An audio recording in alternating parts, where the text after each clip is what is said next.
So one thing that popped up on Friday was the rules surrounding the Super license and how difficult it can be to get one, because things have changed in the last sort of, 10 or 12 years that have made getting one of these things quite difficult. So what is a Super license? It's the FIA's top level racing license, and it's what you need to participate in Formula 1. Without one, you can't race. You can test, you can do a couple of practice sessions, but actually racing in the category is a solid 9 out of 10 if you aren't in possession of one. They're also bloody expensive, with people already in the sport renewing their licenses based off the points they scored in the previous season. It has probably gone up even more since, but in 2012 there was a flat fee for the license of €10,000 and then €1,000 extra per point scored. If you score 1 point, it's €11,000. If you score 200 points, then, well, yeah, it's going to add up. So the top drivers are going to be paying over €250,000 for every renewal. And Jenson Button spoke up about all of this when it kicked off with all that stuff. Personally, I don't feel that we should be paying different super license fees for different drivers and different point situations. I mean, when you get your license to drive on the road, because you do more miles, you don't pay more for it, do you? And you don't pay more for a license in any other category because you've got a better car or whatever, so it should be a flat fee. But in more recent years, the rules have changed again. Basically, you now have to earn your super license instead of just buying one like guys would have done back in the 80s or the 90s. It's all because of something that's now commonly known as the Verstappen rule. Because Max Verstappen entered at such a young age, being 16 when he did his first practice session and then being 17 when he did his first race, there's little wonder why he's now listed as youngest ever X, Y and Z on the stat sheets. Prior to this, the youngest driver on the grid had been Jaime Alguersuari, who joined the grid aged 19 years 124 days, and that was at the 2009 Hungarian Grand Prix. And also, as a fun fact, Jaime was the first driver born in the 90s to do a race. But that's not to say Formula 1 hasn't had young drivers before. Mike Thackwell was 19 years 181 days when he debuted at the 1980 Canadian Grand Prix. Ricardo Rodriguez was 19 years and 207 days at the 1961 Italian Grand Prix, which was ridiculous in those days. And Sebastian Vettel, Lando Norris, Dani Kvyat, Esteban Tuero, Fernando Alonso and Esteban Ocon were all 19 years old on their debuts. But with Verstappen and later Lance Stroll joining at the ages of 17 and 18, the FIA felt that it needed to step in. Because, as is often the case, the teams will start looking for their own Max Verstappen. Similarly, in other team sports, they're all trying to get their own wonder kids. But football, hockey, baseball, cricket and rugby work in a slightly different way to racing. They're not lobbing a machine capable of 200 miles an hour around a track before they're able to get their driving licenses. There have been 16-year-old professional footballers in the past, but again, what's the worst they're going to encounter? They're not going to hit a brick wall at 200 miles an hour, are they? And while Verstappen is indeed a special case, the other 17-year-olds that the teams will try to force into a race seat too early are probably going to be the sort to wrap a car around a tree while trying to do handbrake turns in the Halfords car park. The FIA went through a similar scenario during the mid-1990s when, during the 1994 season, there was a merry-go-round of drivers coming and going from teams that were looking for every penny possible to ensure survival. Teams like LaRousse, Simtek and Lotus were looking at the balance sheets and thinking, bother. As a result, some drivers ended up on the grid that really should not have been there, the likes of Taki Inui, Jean-Denis Delatraz and others. Drivers so far off the pace that they were a legitimate danger to themselves and others around them because they didn't have the pace or spatial awareness to cope. Now though, it's a little bit more extreme. We have the Verstappen rule, and it is as follows. FIA International Sporting Code Appendix L Article 5 is the bit you need to look at for all of this, and in its current iteration states that drivers must be a minimum of 18 years old at the start of their first F1 competition. They must be the holder of an international Grade A competition licence, hold a valid driving licence for their country of origin, so 17 in the UK for reference, pass a theory test on knowledge of the F1 Sporting Code and regulations when they apply for that licence, complete at least 80% of any 2 seasons outlined in the regulations, and accumulate over 40 qualifying points over the previous 3 seasons in any of the series outlined in the regulations. Although if you have previously held a licence, gone out of Formula 1 for a bit, come back and carried on, none of this applies.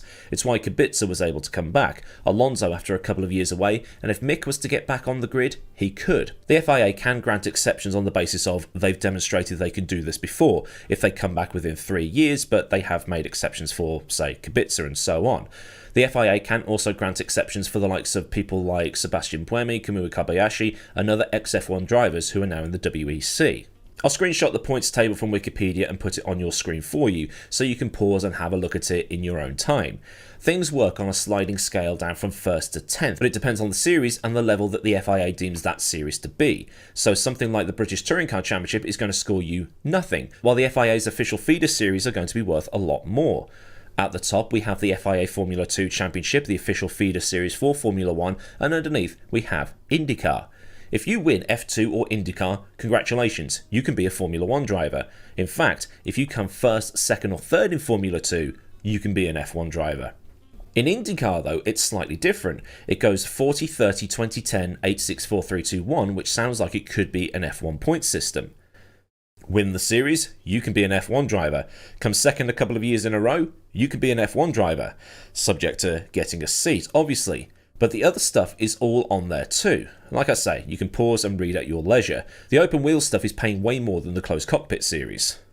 And IndyCar is something we're going to stick with here because on Friday the 14th of June 2024, the FIA made a decision regarding a certain up-and-coming talent in the junior categories that has annoyed IndyCar. Kimi Antonelli is a Mercedes prospect that has been running in Formula Regional but is now in Formula 2. His time in the juniors has been quite decent, winning Formula Regional, or European Formula 3 as you might know it, last year, and also winning Formula 4 the year before.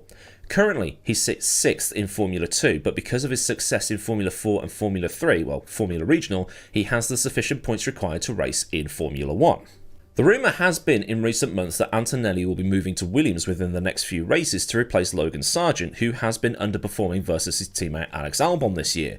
But one thing that has bitten him in the back bottom is the simple matter of his age. The request to the FIA was made some time ago, I don't know exactly when, but the request was not made by Toto Wolff, the Mercedes boss. While the source of the request was confirmed to not be from Toto, it's thought that instead it came from James Vowles at Williams, as they tried to put in contingencies should they need to get rid of Sargeant. Now, Kimi is 17. He's not 18. The rules say he has to be 18, but the FIA in recent days has granted the Italian an exemption that has got a lot of people talking. He also does not hold a valid driving licence in Italy, but the FIA has said that he has demonstrated outstanding ability and maturity in single-seat Formula cars, and has changed the wording of the rules to include the phrase, may be granted a super licence at the age of 17. May being the operative word. And I can see why this exception is now in because of something I didn't know until I found out the minimum driving ages for Europe. Only in the UK, Iceland, France, Hungary and Kosovo, the minimum age at which you can have a full car driving licence is 17. I got mine at 17. So basically, everywhere on the map shaded in yellow or orange, everywhere else in various shades of blue, it's 18. The different shades represent when you can drive on L plates or that country's equivalent. So in Sweden, for instance, you can drive supervised at 16, but you can't take your test until you're 18. So bringing it down to the lowest age in Europe only on a discretionary basis makes sense. It's just, how do you fairly apply that discretion? Because if you've got a driver who's insanely good from France or Britain or maybe even Iceland, just as a weird thing to consider, they can hold a valid driving licence at 17, so surely they should be able to hold an FIA super licence at 17? Answers on a postcard. But like I said, it's got a lot of people talking because on the other side of the Atlantic driving an IndyCar is a man who can't get a super licence, but boy he really wants a super licence. Colton Herta is a name that, if you're an F1-centric viewer, might have heard of. I've mentioned him a few times. In 2022, Herta was denied a super licence as Red Bull sought to replace Pierre Gasly with him as Gasly moved to Alpine and then Herta could drive for AlphaTauri. But when the request was made, the FIA declined on the basis that the then 22-year-old hadn't attained the correct amount of licence points. Now, the FIA can use force majeure for older drivers if they think a driver has demonstrated incredible progression through the motorsport ladder, as outlined in 13.1.2 of the International Sporting Code. This is actually written in their own rulebook, and it concerns drivers outside of Formula 1 as well as drivers like Antonelli, who are currently under the age of 18. Where the IndyCar fans, drivers and pundits are a little bit pissed off is that this ability has been used for Antonelli, but not for Herta. Alex Rossi tweeted the other day, "Oh, so exemptions can be made after all," which has got people thinking that no exceptions can be made at all, but they can. And the FIA has always been able to use this force majeure. But still, why Antonelli and not Herta? So Antonelli has now been allowed a super license at the age of 17, which covers him from the Spanish Grand Prix, which is next up, all the way up to the Dutch Grand Prix, which is coincidentally the day he turns 18. But the thing is, the IndyCar fans are a little bit hacked off because they've made the exception for this guy who's racing in the European Series, but they're not allowing a guy who absolutely wants a super license to be able to take part. And it's got people saying, oh, they don't want Americans in, they are anti-American, they're this, they're this, they're this, and this, and this, and so on. But the thing is, Antonelli has 40 license points because he won F4 and Formula Regional back-to-back. Herta has 10 from finishing IndyCar in 5th, 10th and 10th in the last 3 years. There isn't an up-to-date list of the points for 2024, but from IndyCar I think at the minute Dixon, Power, Palo and Newgarden and maybe McLaughlin are the ones that qualify. Now please don't take this as Cope Hardy Yankee stop crashing maybe. I'm not for a second suggesting that the system is right. The system definitely is biased in favour of the European Formula Series. The FIA is going to favour its own feeder series over the, and I'm going to call it this, national level series that is IndyCar. Also, whenever I tune in to watch IndyCar, Herta's in a wall. I'm not saying that's another reason, but it's probably not helping his case. But then again, this is the same FIA that wouldn't give Sebastian Loeb a super license because he, quote, didn't have enough experience in open wheels. Sebastian Loeb. Sebastian Loeb. If the best driver of the last 25 years can't get a super license, what chance has Herta got? This is not about nationality. It's not about F1 being scared of American drivers. It's not about F1 being scared of IndyCar drivers being on the grid and upstaging their boys. One driver has got the correct amount of points and turns 18 in 8 weeks. The other has finished 5th, 10th and 10th in his last 3 seasons and only has a quarter of the points required. If Herta was racing in Formula 2 and scored the same finishes, he'd have 26 points. So whether he's in Formula 2 or IndyCar, he's going to have just over half or just over a quarter of the points required. But the system does definitely need an overhaul. Formula 2's system is on your screen for you. 40 points for the top 3, 30 for 4th, 20 for 5th, 10th for 6th, and then 8, 6, 4, 3 down to 10th. So if you finish in the top 3, you're in. Finish 5th one year and then finish 5th or above in your second season, you're in. And this is without counting points obtained in the previous season either. So if you were to come 4th in Formula 3, which is 15 points, you can still finish 5th in Formula 2 the following year and qualify for a super license. You could finish 8th and 6th over 2 years and still get into Formula 1, obviously assuming you can find a seat. And on top of this, we've seen guys finish in the F2 series and get into Formula 1 to only be discovered that they're well out of their depth. Latifi finished 2nd in 2019, while Mick Schumacher was down in 12th, meaning Latifi qualified while Mick didn't and had to spend another year in Formula 2 to get the points. Sargeant's results in Formula 3 and Formula 2 qualified him for a licence. Antonelli hasn't exactly been setting the world on fire in Formula 2, but he still has the points required. It's a strange system. He's 6th in Formula 2 at the time of writing this video, which for reference is Saturday the 15th of June 2024, but can't get a licence, with some online saying that the fact he's 6th should be an indication of him not being ready.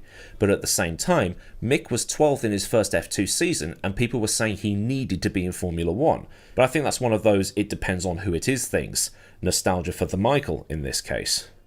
Is Antonelli ready? Probably not. Maybe he needs another season to see if he can get to the top, because the way things are with testing these days, you can't get used to a car. You can't do what Jacques Villeneuve did, for instance, and spend the entire winter driving a car around to get used to it. You sort of have to hit the ground running. But then you've got someone like Latifi, like I said, finished 2nd in 2019, absolutely destroying Mick Schumacher, and then he gets to Formula 1 and spends more time in a wall. So where does the Venn diagram of points and talent add up? How do you judge it better? Some drivers do really well in one series, for instance, but then do terribly in another series. I mean, look at someone like Brendan Hartley, who's really good in sports cars, didn't quite cut it in Formula 1. If anything, the IndyCar system probably needs to match Formula 2's or be very close to it, to make it so that IndyCar drivers have a better chance of crossing over the gap.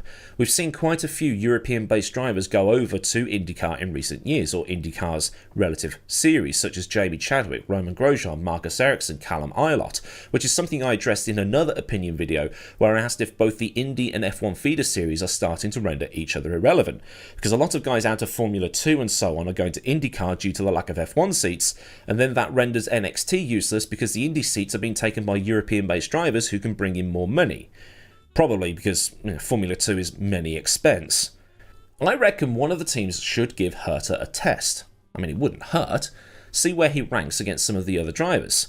Who we'd do that test with, I'm not sure. Well, maybe Zach Brown could do his mate Andretti a favour.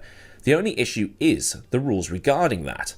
Herta would have to be in a 2021 car, which isn't the same as what they've got now, and the conditions would be incredibly different to what Lando and Ricciardo would have been doing the testing and racing under, unless they do a back-to-back test. So Lando goes out, or Piastri goes out, and then Herta goes out. Book it, Vince. I think in some ways a little bit of column A and a little bit of column B. On one hand, Antonelli has done enough to be granted a licence, and with his birthday being just 2 months away, it's a bit like the bloke behind the bar in the local pub going, "Oh, all right, you're only a couple of months away, or you're only a couple of weeks away. Yeah, go on then, just don't tell anybody." While for Herta, he doesn't have the required amount, but at the same time, he's really interested in giving it a crack. So they have to find some way of giving him a test. If he's off, he's off, but at least they tried it before he made a fool of himself on track. Not saying he's definitely going to do that, it's a just-in-case thing. But while Herta is being shafted a bit by the FIA system, he isn't really doing himself any favours by finishing 10th for 2 years in a row, so he might need to pull his finger out in that respect, but that's not to say that the system isn't broken. So then, this has been a thing that has happened in the world of motorsport, and this has been my opinions on that thing. If this thing has made you think things about the thing, then like this thing so I know I've done a good job, and for more things like this, hit the subscribe button thing and ring the bell thing so you never miss out on anything that I do around here. Massive thanks as ever to the fine bunch of lads at Patreon for the continued support, and if you want to help support me at a more personal level, then a link to Patreon is in the description, along with links to Discord, socials, affiliate links and other bits and bobs you might want or need to know. Well, there's super thanks if you just want to buy me a coffee, or there's memberships if you want to support but want a Patreon alternative. Not mandatory, but greatly appreciated. So until next time, I've been Millward, have a great day wherever you are, and goodbye.